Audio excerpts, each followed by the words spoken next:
Yo, what is up, Knights? Aegis Rick here, bringing you the update for the 19th of April, dubbed Act 3, Anton to Zelva.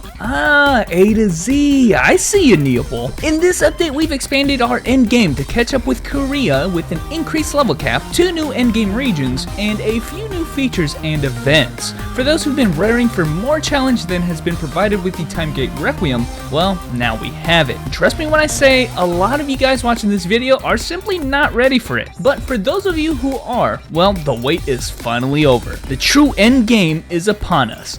Oh, let's go. First and foremost, our level cap is increased from 85 to 86. Starting from Iris and Underfoot, she'll have you go through a short scenario questline to defeat the Apostle Anton, after which you'll progress to the final leveling area in the game, Zelva. Of course, there are new storyline elements for both regions, so if story and lore is important to you, make sure that you get acquainted with the new NPCs, backstory, and quest dialogue. Now, while we do have a short and speedy scenario through Anton, we're gonna hold out on talking about that for a second and instead discuss the final area of the game named Zelva, which is accessed either directly from Underfoot or by taking this aircraft in this slow industrial complex when it's unlocked. It's a completely new area, so of course there are a slew of never before seen NPCs to expand our lore. More functionally, this NPC in particular sells new boss uniques, and some of them, like this magic stone and sub-equipment here, are pretty damn potent. DFO's final leveling region here is promptly named the Castle of the Dead, which consists of a series of 6 dungeons all featuring dangerous level 85 mechanical themed mobs,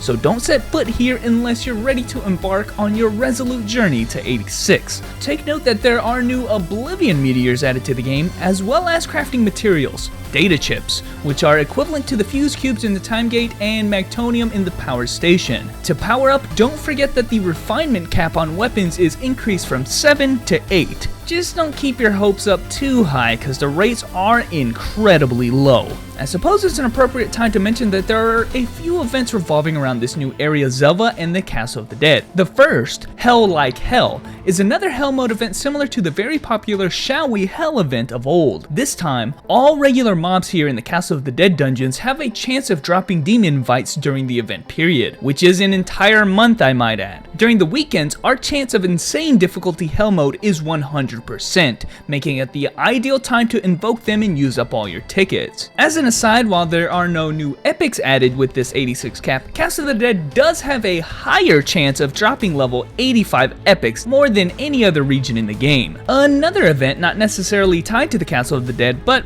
it has it in its title at least. Invitation from the Castle of the Dead is a leveling event which rewards you with random prizes for every level that you get past 40. There's a lot of useful stuff including growth capsules, FP pots, demon invites, powerful energies, and endless eternities. There are also free rental uniques during the event period to help you level as well. But the call to fame of this event occurs from level 81 to 86. You get additional gifts which are extremely helpful, including demon challenges, feat clear tickets, reinforcers and refiners, and hell party tickets.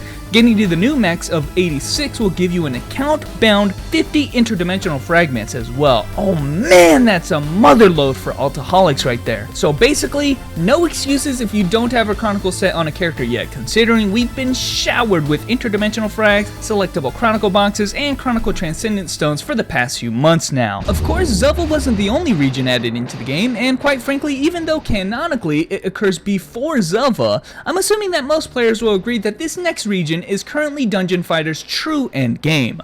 Of course, I'm talking about Anton, located in the new area named Noble Sky, which can be accessed via the new airship in the slow industrial complex. Anton, as I've repeatedly capitalized here in my script, is no joke. This isn't just another dungeon region. This is an enormous living apostle. And no, this time he isn't a chump like Lotus. This guy's gonna take a coordinated attack with an entire army to kill. The scenario quest through Anton will basically have you executing a plan of attack which eventually will take you to the heart of the apostle to defeat him. As I've hinted at before, it serves as a mean of progressing the plot, but it's not all that indicative as to how the Anton dungeons really work. The Anton normal dungeons are a series of 6 dungeons which function much like the Otherverse. By that I mean the dungeons are littered with extremely powerful mobs and mini-bosses, each with devastating gimmicks. When I say these guys are powerful, I'm talking you need to be geared at the max to even dent these guys, and so on that token, it's much harder than the Otherverse. Does that mean I'm going to be making a video guide series like I did before? Well, let's not get ahead of ourselves here. I haven't really done it much myself, but I'll be taking notes if that means anything. Without getting into too many details, the entire series of dungeons is incredibly difficult, and unlike dungeons beforehand, these mobs do not scale off of how many party members you have. Therefore, it's imperative to bring full 4-man parties every single time you enter. However, there is a strict token limit of 12 for the entire party. But why do Anton, you might ask? Well, 2 reasons. This is basically a new region where never before seen legendaries are found. Much like the Time Gate Requiem, there are legendaries that drop from mobs, and also legendaries that can be bought from the NPC here. The Gigantic Presence Energy Set in particular is heavily sought out because of its set effects. The Antonium items dropped here are used to buy these legendaries, or they can be used to upgrade your Chronicle equipment from level 70 to 85 in 3 level increments. Now, Anton dungeons can be completed 1 time a day for drops, and in case you're really worried, just remember that this Anton isn't the Anton raid where everyone says DFOG isn't ready for. If you're confident that you're geared enough and have a cooperative party, then I believe this dungeon should be doable for most people. Just give everyone a bit of time to learn how to complete it. Now surprisingly, however, there are no events for Anton whatsoever, so it's a good time to dabble your feet in it and get acquainted with the dungeon, but remember that there are really good events that are currently going on in Zelva and the Castle of the Dead, as I previously mentioned. Now there are 3 other events, however, that I haven't mentioned, so let's go over those now. Optimal level dungeons are dropping bingo boxes again, meaning bingo is back, baby. And before you go sighing and rolling your eyes, this bingo event is actually very much improved. Bingo, with B-I-N-G-O, seems to have addressed the backlash of disgruntled players and have designed it this time with player convenience in mind. All the prizes are account bound and you can spam the boxes incredibly fast now. You can even trade 3 unnecessary boxes to the bingo NPC to obtain a box of your choosing. This giant bingo board can be reset up to 2 times per week for clearing 50 optimal level dungeons each. You'll receive prizes in proportion to how many lines of bingo you get, and hey, you can't complain about the rewards, which include but are not limited to interdimensional frags, transcendent stones, a master contract, and elemental damage beads, which range from +6 to +11. Whoa, man. Again, I'll just say this new bingo is a grand improvement and leaves little room for complaint, unlike all of its predecessors. The honey time is back. No, wait a second. What the hell? We just got through a honey time event and now it's back again? What? This time, however, it's like the normal honey time pot, so no double prizes like before. The items include Remy's Touch, Toy of the Sparkling World, Powerful Energies, and 3 honey beads, which are beads which randomly generate physical or magic attack from +15 to +25. Definitely not shabby at all. The 100-hour prize is yet another Chronicle Stone. Love that, by the way. And the 200 pot is a +10 reinforcement ticket. Now wait, hold on. Okay, that prize is weak ass shit, man. We literally just had Dragon Road, which is giving us +10s like candy, man. This is a major disappointment.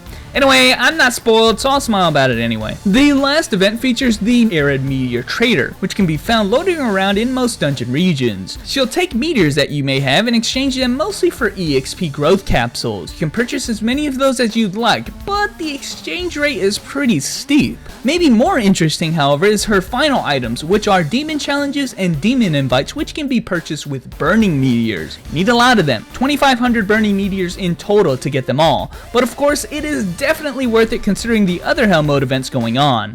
Alright, with all the updates and events covered, let's briefly touch on some cash shop additions. First, we've got a never before seen lost treasure items in the Saran's beads. Just look at this smug asshole. Anyway, the beads come in boxes which generate one of 6 different stats. These beads are to be put on your titles for extra stats. However, I'll just note, they don't seem all that potent at all.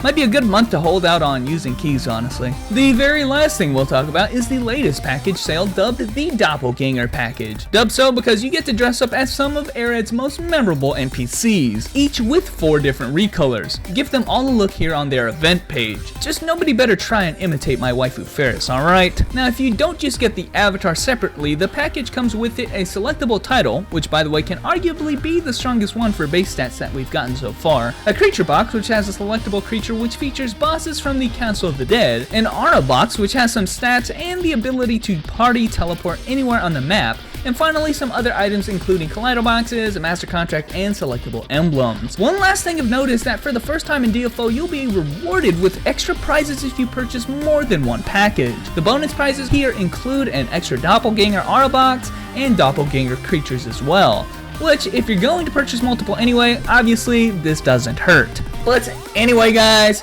thanks for watching. I think this video has covered just about everything regarding your new level cap and the events going on. Make sure that you stop by on the stream sometime to watch us explore these new regions together, and I will catch you knights later.